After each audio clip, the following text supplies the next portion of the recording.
Hello, welcome back to my YouTube channel. আজকে যে রেসিপিটা শেয়ার করছি সেটা খুবই ইউনিক। তো ফার্স্টেই দেখো আমি উচ্ছে কেটে নিচ্ছি, উচ্ছে, আলু আর তার সাথে বেগুন আর পেঁয়াজ।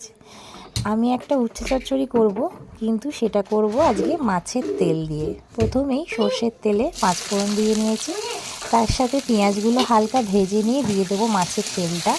জল ছেড়ে এলে তাতে দিয়ে দেবো আমি বাকি সবজিগুলো, সেগুলো ভালো করে আমি ভাজা ভাজা করে নেব।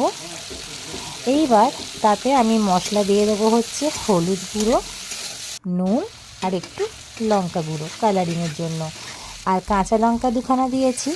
আর তার সাথে আমি কষিয়ে নেব সর্ষে পেস্ট দিয়ে। তো খুবই খেতে ভালো হয় এই উচ্ছে চচ্চড়িটা, তোমরা একবার ট্রাই করে দেখতে পারো। আর মাছের পটকা ছিল, সেটাও লাস্টে দিয়ে দিয়েছি। ভালো করে সেদ্ধ করে নিয়ে মাখা মাখা করে পরিবেশন করব।